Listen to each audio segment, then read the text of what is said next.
أعوذ بالله من الشيطان الرجيم. بسم الله الرحمن الرحيم. هذا هدى والذين كفروا بآيات ربهم لهم عذاب من رجز أليم. الله الذي سخر لكم البحر لتجري الفلك فيه بأمره ولتبتغوا من فضله ولعلكم تشكرون. وسخر لكم ما في السماوات وما في الأرض جميعا منه إن في ذلك لآيات لقوم يتفكرون. قل للذين آمنوا يغفروا للذين لا يرجون أيام الله ليجزي قوما بما كانوا يكسبون. من عمل صالحا فلنفسه ومن أساء فعليها ثم إلى ربكم ترجعون. صدق الله مولانا العظيم. الصلاة والسلام عليك يا سيدي يا رسول الله. الصلاة والسلام عليك يا سيدي يا حبيب الله. الصلاة والسلام عليك يا سيدي يا شفيع المذنبين وعلى آلك وأصحابك يا سيدي يا رحمة للعالمين.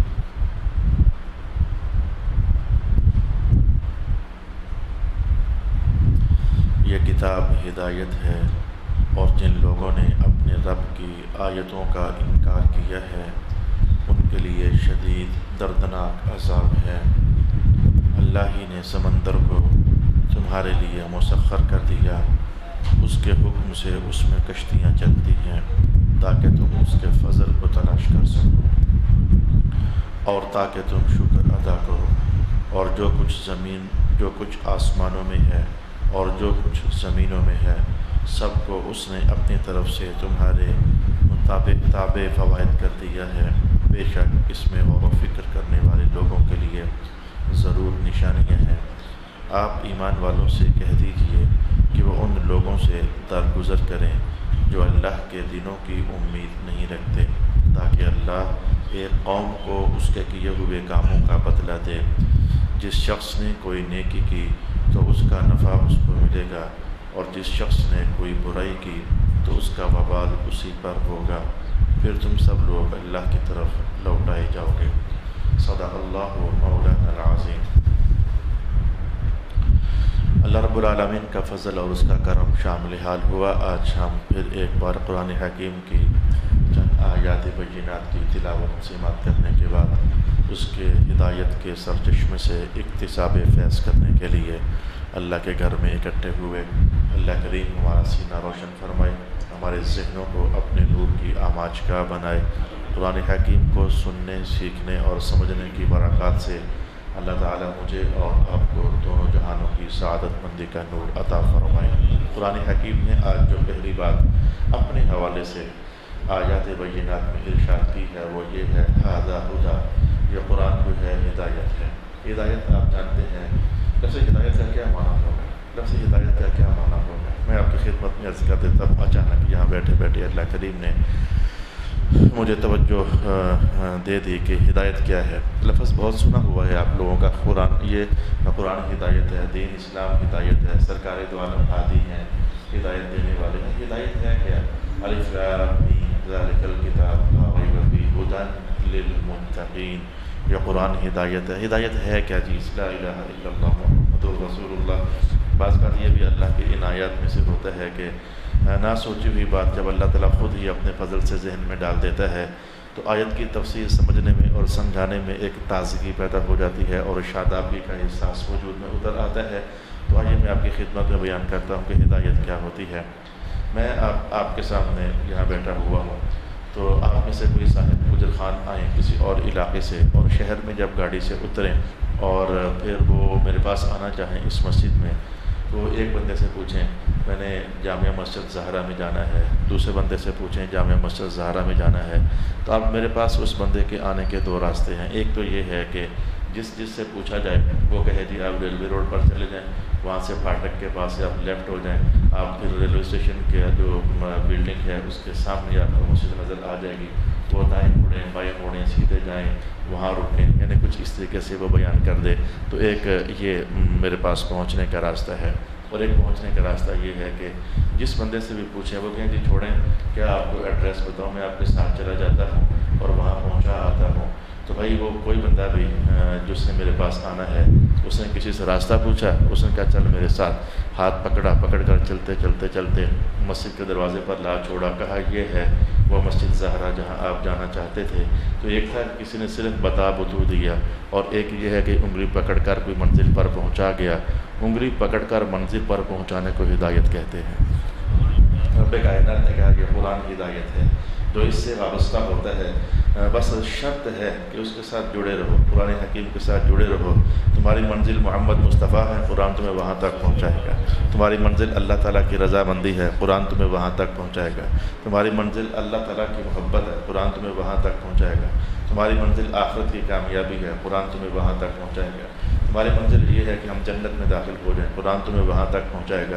گویا قرآن پاک کے ساتھ وابستہ رہنے والا شخص کسی بھی انداز میں اس کے کوئی سی بھی خیر کی منزل ہو، رب کائنات نے کہا یہ ہدایت ہے، یہ تمہیں وہاں تک پہنچا کے آئے گی جس مقصد کو تم ذہن میں رکھ کر قرآن سے وابستہ ہو رہے ہو۔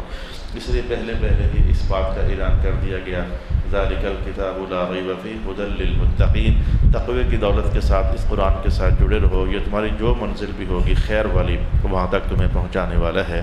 آج ہمارے سامنے جو لفظ آیا ہوا ہے وہ یہ ہے ذالک ھذا ھدی، یہ قرآن جو ہے ہدایت ہے۔ اب اس پر میں ایک باریک سی بات عرض کرنے لگا ہوں، اگر ذہن قبول کرے اور اتر آئے، یعنی ہم چونکہ پنجابی لوگ ہیں، اردو لوگ ہیں، ہمیں عربی زبان کی فصاحت نہیں معلوم، عربی زبان کی بلاغت معلوم نہیں ہے، ہم عربی زبان کی اونچ نیچ کو نہیں جانتے ہیں، پھر کبھی کبھی جب سننے کو مل جائے تو تھوڑی سی شاید کبھی کسی کو دشواری بھی ہو جاتی ہے۔ آئیں ایک خاص بات آپ کی خدمت میں بیان کروں گا، اور وہ خاص بات کہنے سے پہلے میں ایک بار جب یہ دورہ حدیث لاسٹ ٹائم میں نے بچوں کو پڑھایا تو اس میں پڑھا کر کے تو ایک حدیث پاک مطالعے سے گزری، اور وہ حدیث یہ تھی کہ جنت کے جو پھل ہیں، جیسے ہم نے یہاں پر سیب کھا لیا تو بیج نکال کر پھینکنے پڑے ہمیں، اور بیجوں کے ارد گرد کچھ اور بھی اندر سے حصہ ہوتا ہے جس کے اندر بیج جڑے ہوئے ہوتے ہیں، تو وہ بھی ہمیں نکال کر کے تو پھینکنا پڑ جاتا ہے۔ اس میں کچھ سخت قسم کے چھلکے ہوتے ہیں، تو سارے کا سارا سیب کھایا نہیں جاتا ہے، بلکہ تھوڑا کو اس میں سے نکال کر پھینک بھی دیا جاتا ہے۔ تو آپ ذرا دھیان دیں، یہ ہے دنیا کا سیب، جو میں نے ایک مثال آپ کے سامنے کہی ہے۔ رسول اکرم علیہ الصلوۃ ارشاد فرماتے ہیں کہ جنت میں جو پھل ہیں، کیا مزہ ہے کہ وہاں کوئی گٹھلی ہے ہی نہیں ہے، وہاں کوئی اندر چھلکا ہے ہی نہیں ہے، وہاں کوئی اندر پھینکنے کے لائق چیز ہے ہی نہیں ہے، وہ سارے کا سارا ہی کھانا ہے۔ اب دو تصویریں آپ کے سامنے آ گئی ہیں، ایک سیب وہ ہے جس میں سے کچھ کھایا ہے کچھ پھینکا ہے، اور ایک سیب وہ ہے جو سارے کا سارا ہی کھایا ہے، کچھ بھی اس میں پھینکنے کے لائق نہیں ہے۔ اللہ کرے یہ مثال میں نے اچانک آپ کے سامنے بول تو دی ہے، لیکن میرا مقصد پورا ہو جائے۔ بھائی یاد رکھنا کہ جو آپ کے سامنے خطیب بیٹھا ہوتا ہے نا، خطیب، تو وہ جتنی بھی اچھی باتیں کرے اس کی ساری باتیں فالویبل نہیں ہوتی ہیں۔ وہ مسجد میں بیٹھ کر بولے گا تو شاید اس کی باتیں اچھی ہوں، لیکن باہر چلا جائے تو بہت ساری باتوں سے آپ اس سے اختلاف بھی کر سکتے ہو، حضرت جو بھی ہے لیکن یہ بات آپ نے ٹھیک نہیں کی ہے، آپ کا یہ عنوان ٹھیک نہیں ہے، آپ کا والد گرامی، آپ کی والدہ محترمہ، اس سے مقدس رشتے کیا ہو سکتے ہیں؟ وہ آپ کو سمجھاتے ہیں، اچھا برا بتاتے ہیں، لیکن کئی بار ایسا ہو جاتا ہے زندگی میں ان کی بہت ساری باتیں ایکسیپٹیبل ہونے کے باوجود بھی کچھ باتیں ایسی ہوتی ہیں، ابا جی بس آپ میں کیا بولوں، ہمارے والد، اور سامنے نہ بھی بولو گے نا تو تھوڑا کو آئیں بائیں دائیں ہو کر آپ منہ بناؤ گے، یار یہ بات جو ابا جی نے کہہ دی ہے نا، یہ کوئی نئی کی بات سمجھ نہیں آتی ہے، تو اختلاف رائے بندے کا ہو جاتا ہے۔ اللہ اکبر۔ یہ دوسری بات میں نے آپ کے سامنے کہہ ڈالی ہے اپنے مقصد کو سمجھانے کے لیے کہ کچھ پھل ایسے ہیں دنیا میں رہتے ہوئے جن میں کچھ کھانا پڑتا ہے کچھ پھینکنا پڑتا ہے، لیکن جنت کے پھل میں کچھ بھی ایسا نہیں ہے جو پھینکنا پڑے، وہ سارے کا سارا ہی کھانا ہوتا ہے، اس میں کچھ ہے ہی ایسا نہیں ہے۔ میں نے دوسری مثال آپ کے سامنے کہہ دی کہ بندہ جتنا بھی عظیم الشان ہو، جتنا بھی عظیم آپ کے پیر مرشد دیکھیے، میں نے مقدس رشتے آپ کے سامنے بولے تو ان کی بہت ساری باتیں وہ منزل ہوتی ہیں، منزل پر پہنچانے والی ہوتی ہیں، لیکن کچھ باتیں ایسی نکل آتی ہیں دل اندر سے قبول نہیں کر رہا ہوتا، بڑے اوپر سے آپ چپ کر جاؤ، امی کے آگے، ابو کے آگے، حضرت صاحب کے آگے چپ کر جاؤ، لیکن دل قبول نہیں کر رہا ہوتا۔ لیکن کیا کبھی کوئی آپ نے ایسا سرچشمہ دیکھا ہے پھر اس کی بات اول سے لے کر آخر تک سنی جائے، پہلے دیکھو تو بھی وہ قابل قبول ہی ہو، درمیان سے بھی قابل قبول ہو، آخر سے بھی قابل قبول ہو، پہلا صفحہ ہو تو بھی قابل قبول ہو، دوسرا ہو تو بھی قابل قبول ہو، کبھی بھی دل یوں نہ کہے یار یہ جو حصہ ہے نا دل قبول نہیں کر رہا ہے، تو کبھی آپ نے ایسی کوئی چیز دیکھی ہے، کبھی آپ نے کوئی ایسی کتاب دیکھی ہے، کبھی آپ نے کوئی ایسا بندہ دیکھا ہے؟ اگر نہیں دیکھا تو میں بتا دیتا ہوں، یہ معنی بیان کرنا ہو نا، Z سارے کا سارا ہی قابل توجہ ہے، A to Z کچھ بھی ریجیکٹیبل نہیں ہے۔ اگر ایسا عنوان دیکھنا ہو تو ایسے عنوان کو بیان کرنے کے لیے قرآن کہتا ہے ھذا ھدی، یہ قرآن ہی ہو سکتا ہے جو الحمد کی الف سے لے کر والناس کی سین تک سارے کا سارا ہی ہدایت ہے۔ اب یہ میں نے وہ ٹرم استعمال نہیں کی ہے جو ہمارے علم الفقہ میں اور علم البلاغت میں استعمال کی جاتی ہے۔ میں اب جب کہ مقصد آپ کو سمجھا چکا ہوں تو میں آپ کے سامنے وہ ٹرم بھی استعمال کر دیتا ہوں۔ دیکھیں سرکار دو عالم علیہ السلام کی ذات اقدس کے لیے کیا کہا گیا؟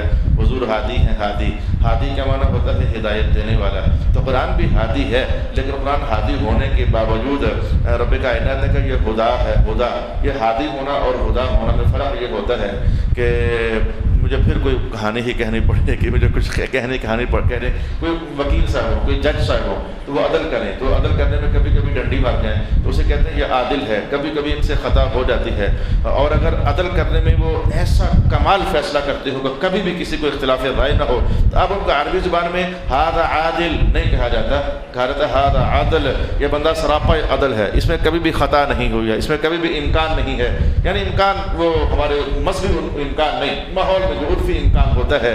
تو رب کائنات نے قرآن پاک کو ہدایت ہدن کہا، ہدن یہ سراپا ہدایت ہے۔ معنی کیا تھا اس کے سراپا ہدایت ہونے کا معنی کیا ہے؟ میں یہاں سے شروع کرتے ہوئے آپ کو بالکل نچلی سطح تک لے آتا ہوں۔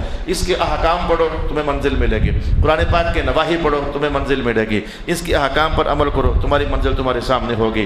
گزشتہ اقوام کی قرآن باتیں کرے اس میں بھی تمہارے لیے منزل ہے، گزشتہ انبیاء کا حوالہ قرآن دے اس میں بھی تمہارے لیے منزل ہے، اللہ تعالیٰ مثالیں بیان کرے اس میں بھی تمہارے لیے منزل ہے۔ یہ تو ہو گیا میں نے سمجھنے اور سمجھانے کے حوالے ہوا، لیکن میں کہتا ہوں قرآن ایسی کتاب ہے اس کی صرف تلاوت بھی کر لو، اس کی صرف تلاوت بھی کرو، کک آپ کو سمجھ نہیں آیا ہے رب کائنات کہ یہ تب بھی ہدایت ہے یہ تب بھی ہدایت ہے۔ اب یہ بات ہے، یہ وہ پوائنٹ ہے کہ جس کو ہم نے سمجھنا ہے۔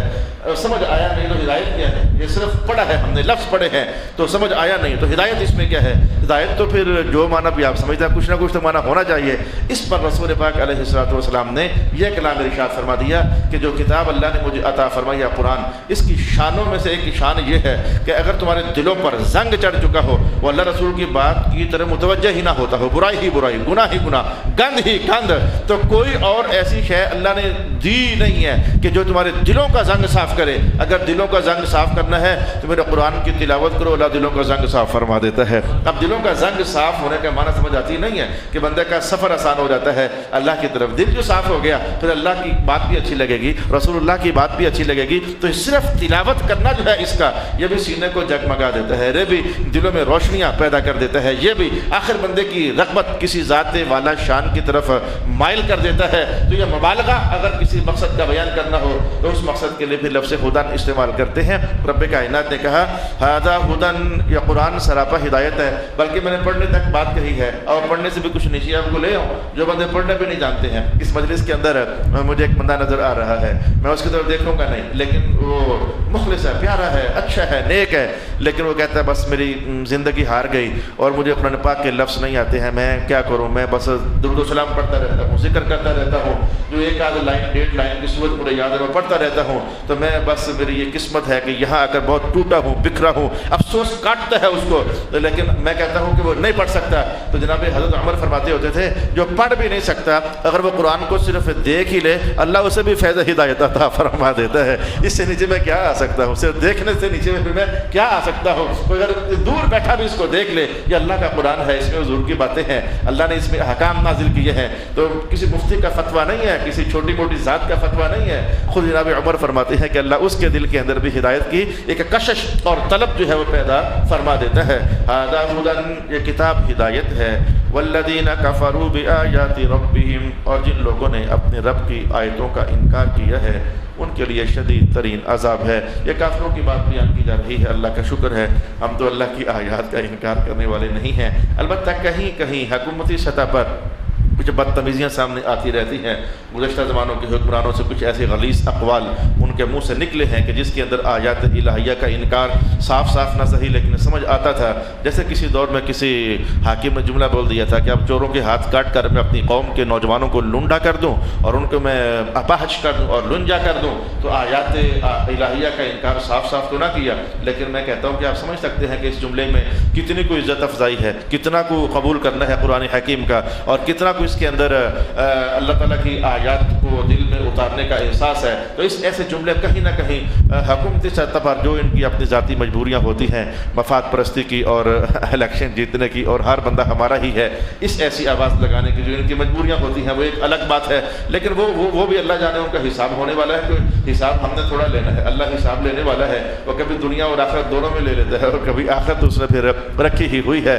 یوم یقوم الحساب کا اعلان تو ہر نماز میں پڑھنا ہوتا ہے, یوم یقوم الحساب. اب کہتا ہے قرآن, اچھا اب سلام پھیر لو, السلام علیکم ورحمۃ اللہ, السلام علیکم ورحمۃ اللہ. اچھا ایک آیت بینہ کے مضامین بعض میں نے آپ کے لیے بیان کیے ہیں. آج میں ایک دوسری چیز جس پر آپ کی توجہ لگانے کے لیے آیا ہوا ہوں. ایک میں نے کہا ہدایت کیا ہوتی ہے, میں نے آپ سے عرض کیا ہدایت کیا ہوتی ہے.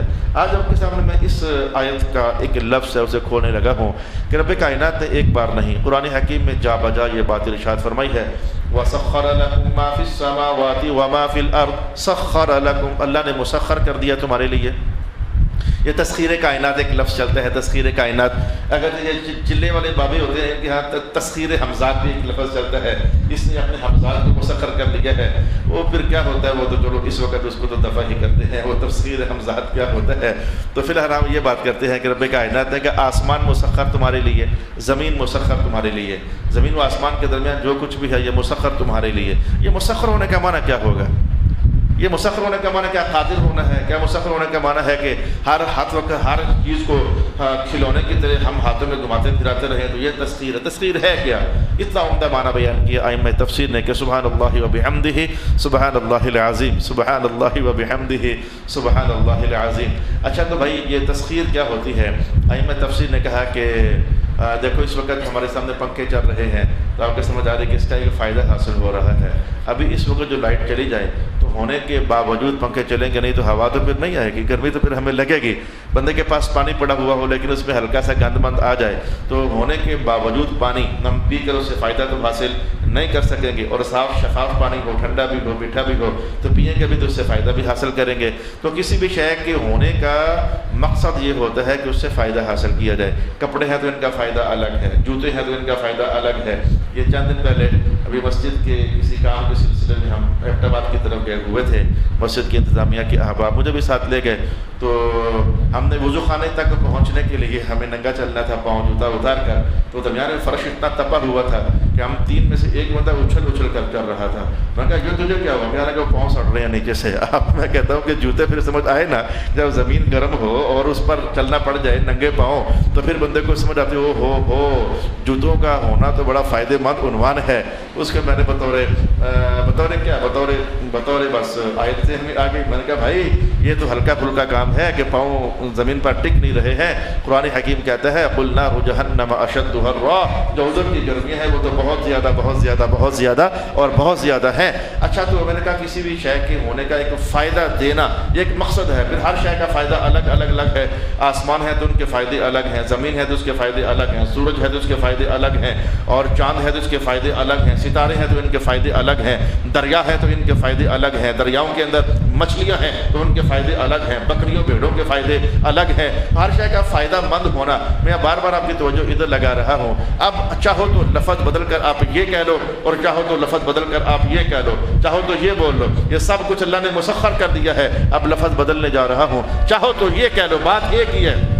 چاہو تو یہ کہہ لو کہ رب کائنات زمین و آسمان میں جو کچھ بھی بنایا ہے یہ سارے کا سارا حضرت انسان کے فائدے ہی کے لیے بنایا ہوا ہے. یا تسخیر کا معنی بندے کو فائدہ پہنچانا. بندہ قدرت پا سکے یا نہ پا سکے لیکن اللہ فائدہ اس کا لازمی بندے کو عطا فرماتا ہے.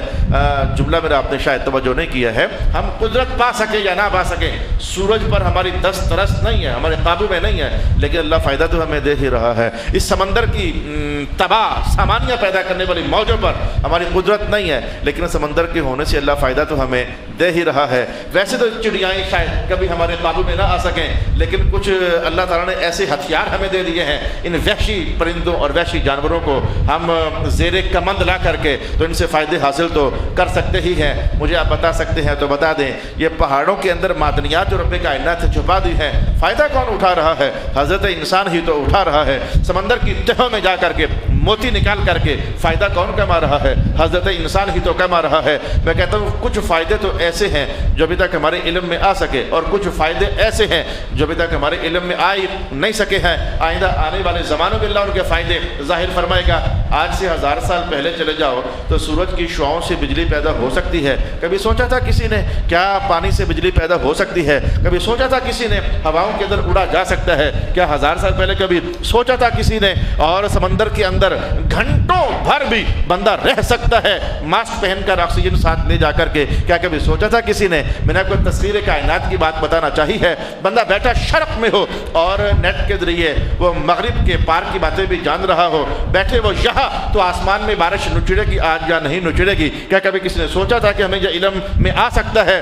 کائنات کا کچھ فائدے تو وہ ہیں جو روز مرہ زندگی میں تمہارے سامنے آتے رہتے ہیں، اور کچھ فائدے ابھی ایسے ہیں تمہیں معلوم ہی نہیں ہے۔ وَيَخْلُقُ اللَّهُ مَا لَا تَعْلَمُونَ، اللہ بہت کچھ ابھی ایسا ہے جو پیدا کرتا رہے گا اور تمہیں ابھی اس کا ادراک اور شعور ہی نہیں ہے، تم جانتا ہی نہیں ہو کہ اللہ تعالیٰ وہ فائدے بھی تمہیں عطا فرمانے والا ہے۔ میں کہتا ہوں کہ سولر انرجی کا جب نیا کانسیپٹ چلا تو بڑا شور اٹھا کہ پلیٹیں لگاؤ بڑی بجلی پیدا ہوتی ہے، لیکن اب یہ سن کر حیرت میں انسان گم ہو گیا کہ اب چاند کی روشنی سے بھی بجلی پیدا ہونا شروع ہو گئی ہے، اور راتوں کے اندر بھی وہ اللہ پاک نے جو سورج نے چاند بنایا ہوا اس سے بھی بجلی پیدا ہونا شروع ہو گئی ہے۔ پانیوں کے اندر اندھیروں کے اندر بندہ سفر کرتا ہے اور گھنٹوں 24 گھنٹے بندہ پانی کے اندر رہے اور وہ فائدے حاصل کرتا ہی رہتا ہے۔ تو میں نے آپ کی توجہ بس اس بات پر لگانا چاہیے، یہ چھوٹی سی سم کے اوپر جو وہ گولڈ سا چڑھا ہوتا ہے وہ ریت کے ذرے ہیں، مخصوص قسم کے ریت کے ذرے ہیں جو تمہارے فون کالز، فون نمبر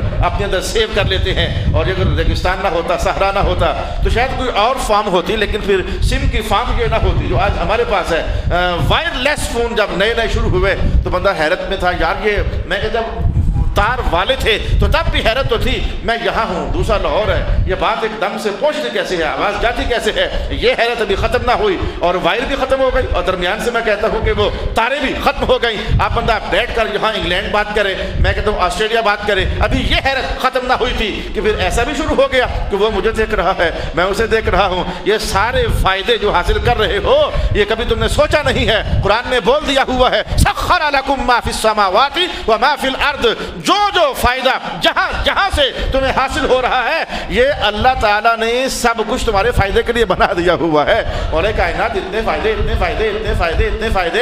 میرے اللہ تعالیٰ پھر ان فائدوں کے بعد تیری طرف سے ہے کچھ تقاضا ہمارے نام، تیری طرف سے ہے کچھ مطالبہ ہمارے نام۔ آیت کا آخری جملہ پڑھ لیجیے، وَلَعَلَّكُمْ تَشْكُرُونَ، یہ سب آسمان تمہارے لیے، زمین تمہارے لیے، یہ سپیاں تمہارے لیے، یہ درخت تمہارے لیے، یہ ادویات کے جڑی بوٹیوں کے پودے یہ تمہارے لیے، یہ شرق تمہارے لیے یا غرب تمہارے لیے، فضاؤں میں اڑنے والے پرندے بھی تمہارے، فضائیں بھی تمہاری، ہوائیں بھی تمہاری، روشنیاں بھی تمہاری، یہ چاند کی چاندنی بھی تمہاری، ستاروں کے جل ملاحٹ بھی تمہاری ہے، یہ گرتے جھرنے تمہارے ہیں، آبشاریں تمہارے ہیں، دریاؤں کا شور تمہارا ہے، اور یہ سمندر کی موجوں کا اپ ڈاؤن مد و جزر یہ تمہارا ہے، یہ سب کچھ تمہارا ہے۔ اور کس لیے کہا لعلکم تشکرون، تاکہ جس نے دیا ہے اسے یاد بھی تو رکھو نا، اس کو یاد بھی تو رکھو۔ اس لیے رب کائنات ایک مقام پر قرآن میں کہا ہے وَقَلِيلٌ مِّنْ عِبَادِيَ الشُّكُورُ، جتنا ہم سے لیتے ہو اتنا شکر ویسے ادا نہیں کرتے۔ سچ بات ہے بھائی، جتنا ہم سے لیتے ہو اتنا تم شکر ادا نہیں کرتے ہو۔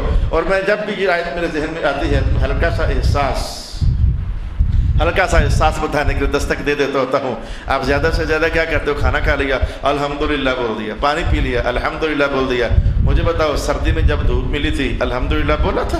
آج گرمی میں جب بادل آتے ہیں تو الحمدللہ بولا تھا؟ اور نچڑتے پسینوں میں جب آسمان کی گھٹائیں پانی اکٹھا کر کے تم پر برسا دیں؟ بولا تھا الحمدللہ، چلو کسی نے بولا بھی ہوگا، لیکن اتنے اہتمام سے بولا تھا جتنے اہتمام سے کھانا کھانے کے بعد بولتے ہو؟ تھکے تھے، ٹوٹے تھے، ہارے تھے، وجود کا انگ انگ چلنے کے قابل نہیں تھا اور درد کر رہا تھا، اور سو گئے، صبح اٹھے تو فریش ہو گئے ہو، اٹھ کر کہا تھا مولا تیرا شکر ہے جو تم نے کہا تھا کر دکھایا۔ وَجَعَلْنَا نَوْمَكُمْ سُبَاتًا، ہم نے تمہاری نیند کو تمہارے لیے آرام بنا دیا ہوا ہے۔ وہ ایبٹ آباد سے واپسی پر ایک ہمارے ایک ساتھی دوسری سیٹ پر سو گیا، میں کہا یہ سونے کا ٹائم ہے، جب اٹھا تو میں نے کہا یہ سونے کا ٹائم ہے، کہا حضرت یہ 10 منٹ بھی آنکھ لگ جائے نا اللہ کی قسم سکون بڑا آتا ہے۔ میں نے کہا بھائی یہ اللہ کا بیان ہے، وَجَعَلْنَا نَوْمَكُمْ سُبَاتًا، یہ اللہ ہے جس نے تمہارے لیے اس نیند کو تھکاوٹیں اتارنے کا، تمہیں تازگی دینے کا، تمہیں نشاط فراہم کرنے کا سبب بنا دیا ہوا ہے۔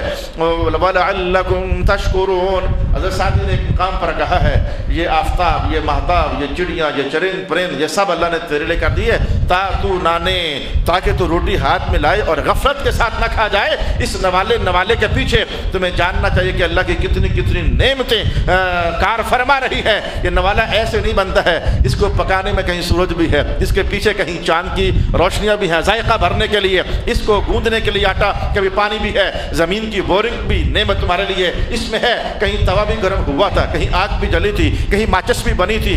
ماچس ہی نہ ہوتی تمہاری آگ کس کام کی ہے؟ ماچس ہی نہ ہوتی، لیٹر ہی نہ ہوتا، چولہے پر ہاتھ رکھ کر بیٹھے رہتے۔ اور کئی بار ایسا ہوتا ہے مہمان گھر میں بیٹھے ہوئے ہیں اور بچے کا انتظار ہوتا ہے، نکاح آئے گا تو ماچس لے کر آئے گا، وہ ماچس جب تک نہ چھوٹی سی تیلی جو ہے وہ تمہاری آگ نہیں جلتی ہے، تمہاری چائے نہیں پکتی ہے، تمہاری ہانڈی روٹی نہیں ہوتی ہے۔ یقین جان لیجئے کہ یہ کائنات نفعوں سے بھری ہوئی ہے، یہ اللہ کی نعمتوں سے بھری ہوئی ہے، اور بس تاکہ انسان کیا کرے، لعلکم تشکرون، لعلکم تشکرون۔ مجھے ایک دن قینچی نہ ملی مجھے گھر میں نے مجھے تراشنی ہوتی ہے، مجھے قینچی نہ ملی، مجھے دماغ میں غصہ آ رہا تھا میری قینچی کون بچا اٹھا کر لے گیا ہے۔ میں کہتا ہوں کہ مونچھیں کاٹنی ہو تو اگر وہ ناخن کاٹنے ہو تو ناخن تراش نہ ملے، بندہ گھر میں غصے ہو جاتا ہے۔ سمجھ آنی چاہیے سوئی سے لے کر، سوئی کے سوراخ سے لے کر، وہ سوئی کا سوراخ ہی ٹوٹ جائے، وہ دھاگا ڈال کر سوئی ہوگا کیسے؟ کون سی شے ہے جو رب کائنات تمہارے فائدے کے لیے نہیں بنائی ہوئی ہے؟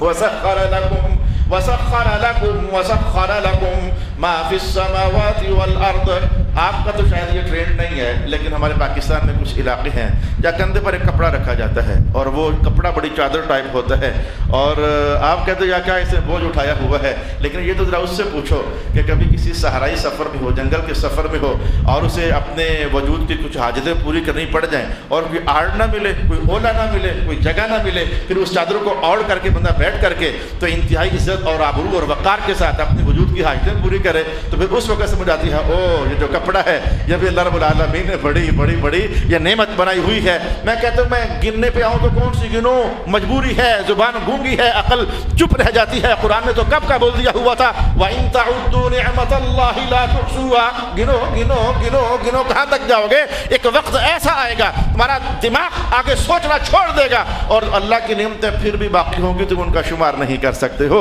رب کائنات نے کہا وَسَخَّرَ لَكُم مَا فِي السَّمَاوَاتِ وَمَا فِي الْأَرْضِ۔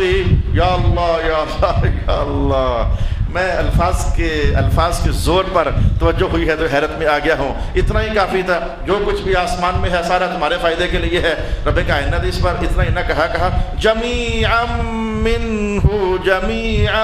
منہ، جمیعا ایک الگ بات ہے، منہ الگ بات ہے، لا الہ الا اللہ محمد الرسول اللہ۔ جمیعا پہ پہلے سمجھ لیتے ہیں، جمیعا رب کائنات یہ سب کچھ تمہارے لیے ہے، سب کچھ، یعنی یہ بات کو دوہرا دیا، بات کو تکرار میں داخل کر دیا۔ پہلے کہا ماں یہ سب کچھ تمہارے فائدے کے لیے ہے، آخر میں کہا جمیعا سارے کا سارا ہی تمہارے لیے ہے۔ یہ اہل علم جانتے ہیں اس تاکید میں ہے کیا، اس کے معنی میں اب کیا پختگی پیدا ہوئی ہے، لیکن ساتھ ہی کہا منہ کچھ ایسا ہے جو تمہارے لیے مسخر نہیں ہے، منہ کچھ ایسا ہے بھی جو تمہارے لیے مسخر نہیں ہے۔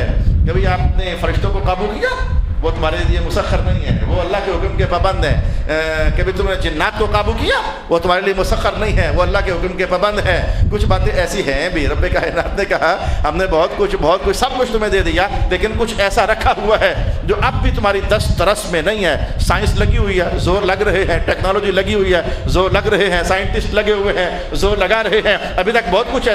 ڈاکٹر بول دیتے ہیں اس کا علاج نہیں ہے، حالانکہ وہ اپنے حساب میں رہتے اور صحیح بولتے ہیں، لیکن مذہب کے کاغذوں میں غلط بولتے ہیں۔ رسول پاک علیہ السلام نے اعلان کر رکھا ہے اللہ بیماری بعد میں بھیجتا ہے، اس کا علاج پہلے عطا فرما دیتا ہے، اس کا علاج پہلے عطا فرما دیتا ہے، اس کا شفا پہلے عطا کر دیتا ہے۔ یہ بھی حدیث کے الفاظ کا ترجمہ ہے۔ ہاں، جس کو پتہ لگ جاتے ہیں پتہ لگ جاتے ہیں، جس کا پتہ نہیں لگتے ہیں نہیں پتہ لگتے ہیں۔ تو مولا کائنات کا منہ یا سارا بھی ایسا نہیں ہے کہ تم جس سے چاہو جو کچھ، اللہ نے ایسی چیزیں رکھی ہوئی ہیں، ایسی چیزیں رکھی ہوئی ہیں کہ جس پر تمہاری دست رس نہیں ہے، وہ تمہاری اپروچ سے باہر ہیں، وہ تمہارے لیے فائدہ مند نہیں ہے۔ فائدہ ہے بھی تو تمہیں معلوم نہیں ہوتا ہے، ہاں فائدہ ہے بھی تمہیں معلوم نہیں ہوتا ہے، حضور بتا دے تو معلوم ہو جاتا ہے، وغیرہ معلوم نہیں ہوتا ہے۔ میں آپ سے اگر پوچھنا چاہوں کہ پچھلے جمعے کو آپ نے کتنا درود و سلام پڑھا تھا؟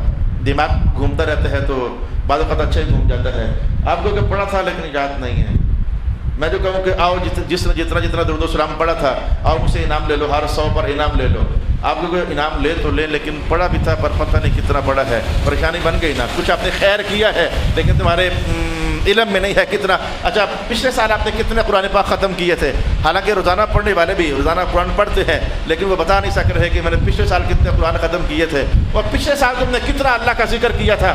آپ کرتے ہو اللہ کا ذکر، کلمہ پڑھتے ہو، لیکن آپ کہو کہ پڑھا تھا حضرت لیکن پتہ نہیں ہے کتنا پڑا تھا۔ تو لین دین کا جب موقع ہو، جزا ہو، تو جب ٹھیکیدار کے یہاں بھی تیری کتنی دیہڑیاں ہیں بھائی، اور تیری کتنی دیہڑیاں ہیں بھائی، اور تیری کتنی دیہڑیاں ہیں بھائی، وہ دیہڑیاں بولتے ہیں، اسے لکھی حالانکہ ہوتی ہیں، وہ بولتا ہے ٹیلی کرتا ہے کہ اتنی ہی ہے یا نہیں ہے۔ مولا کائنات کا دیکھو تم نے بڑے اچھے کام کیے ہیں، تمہیں پتہ ہے کہ نہیں پتہ کتنے ہیں، جزا تو ہم نے دینی ہے نا۔ اب اگر تم سے پوچھ کر جزائیں دینے پر آ جاتے تو تمہیں تو یاد ہی نہیں ہے کہ وہ کتنی جزائیں بنتی ہیں، ہمارا عمل کتنا ہے تمہیں پتہ ہی نہیں ہے۔ دیکھو اللہ نے کمال نہیں کر دیا تمہارے لیے، تمہارے دائیں کندھے پر فرشتہ بٹھا دیا ہے، تمہیں یاد رہے کہ نہ رہے اس نے ہر شے محفوظ کی ہوئی ہے، اس نے ہر عمل محفوظ کیا ہوا ہے۔ لا رطب ولا یابس اس نے اپنے پاس رکھا ہوا ہے۔ بلکہ 21ویں سپارے میں آگے الفاظ یہ آ چکے ہیں کہ اگر کوئی پہاڑ کی چٹان کے نیچے اتر کر بھی تم نے کوئی نیکی کی ہوگی، ذرہ ہوگا، مثقال ذرہ، اللہ تعالیٰ اس ذرے کو بھی ظاہر کر دے گا۔ تو فرشتوں کے فائدے جو حضور بتا دیں تب تو سمجھ آتے ہیں، وغیرہ میں کہتا ہوں کہ یہ ہماری دست رس میں